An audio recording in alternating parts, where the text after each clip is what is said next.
یہ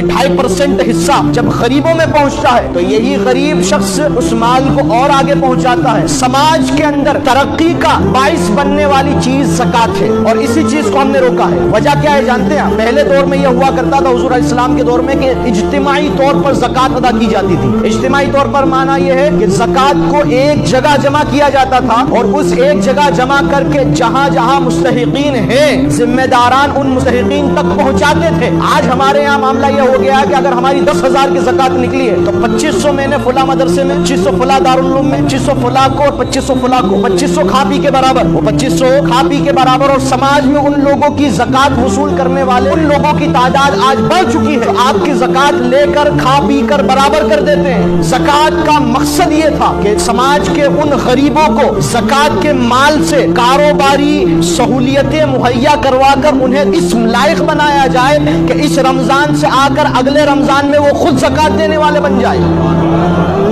لیکن ہم نے یہ کیا کہ 2500 روپے میں کون سا صاحب زکات دینے کا کام ہوتا ہے؟ 2500 روپے میں کون سا انسان اس لائق ہو جائے گا کہ وہ خود زکات دے؟ ہر ایک شخص اپنے دل و دماغ میں خیال کرے، لہٰذا اپنے طریقے کو بدلے. زکات اس جگہ دیجئے جو اس کا صحیح مستحق اور حقدار ہے. زکات کو ایسی جگہ دیجئے کہ جو شخص محنت کش ہو اور محنت کر کے اپنی غریبوں کو دور کر کے اس زکات کے مال سے کاروبار کرے، اور کاروبار کر کے اگلے سال خود زکات دینے کے لائق بن جائے. یہ زکات کا مقصد پھر حل ہوگا نا، زکات کا مقصد پھر آپ کو ملے گا. ورنہ یہ ہر سال آپ 2500 کے تبرک بانٹ دیتے ہو، کھا پی کے لوگ برابر کر دیتے ہیں، اور پھر اگلے سال دوبارہ وہی لوگ آپ کے پاس آ جاتے ہیں کہ صاحب زکات دے دیجیے. کیوں صاحب؟ پچھلے سال دی تھی تو انہوں نے اس سے کیا کیا؟ کہا کہ کھا پی کے برابر کر دی. اس کا مطلب یہ ہے کہ تو نے اپنے آپ کو زکات خور بنا لیا ہے. اچھا، زکات کے حوالے سے ایک بہت بڑی غلط فہمی یہ ہے کہ ہمارا مڈل کلاس طبقہ، یہ مڈل کلاس طبقہ اور ہماری یہ سوچ بن چکی ہے کہ زکات تو صاحب فقیر لوگ لیا کرتے ہیں، زکات کا مال میں کیوں لوں؟ نہیں، آپ یہ بہت بڑی غلط فہمی میں مبتلا ہو چکے ہو کہ آپ نے یہ سوچ لیا کہ زکات تو صاحب میں زکات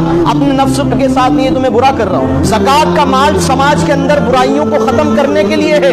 زکات کا مال ان برائیوں کو ختم کرنے کے لیے ہے جو برائیاں غریبی کی وجہ سے سماج میں پیدا ہوتی ہے. آج اس مال کو مڈل کلاس کا طبقہ نہ لے کر پھر کیا کرتا ہے؟ صاحب بینک سے لون لیں گے اور اس پر بیاج دیں گے، انٹرسٹ دیں گے. جو مدد اللہ اور اس کے رسول نے تجھ پر زکات کی شکل میں بھیجی تھی اس کو چھوڑ کر تو حرام کام بینک سے لے کر رہا ہے. یہ ہو رہا ہے یا نہیں سماج کے اندر؟ بتائیے کہ آج ہمارے شہر ککشی کے اندر کاروبار کرنے کے لیے لوگ بڑے بڑے رسوخداروں سے جو ہے نا تو پیسہ لیا کرتے ہیں، اور پھر اس کے اوپر بیاج انٹرسٹ بھرتے ہیں، اور اس کے اندر زمین تک کے لگ جاتی کمر. حال یہ ہے، ارے مسلمانوں، ہم نے اپنے اس زکات کے سسٹم کو نہ سمجھ کر بہت بڑی غلطی کی ہے. یہ زکات کا سسٹم کاروباری اور معیشت کو بہترین شکل میں لانے کے لیے اسلام نے ہمیں دیا تھا. ہم نے زکات کو یہ سمجھا کہ صاحب یہ تو بھیک ہے. نہیں، بھیک نہیں ہے. آپ زکات لے کر زکات دینے والے پر احسان کر رہے ہو، اس لیے کہ جس دن زکات کے صحیح مفہوم کو یہ امت سمجھ لے گی اور زکات کا ادائیگی صحیح طریقے سے ہونے لگ جائے گی، امت میں ایک شخص ایسا نہیں ملے گا جس کو زکات دی جائے. پھر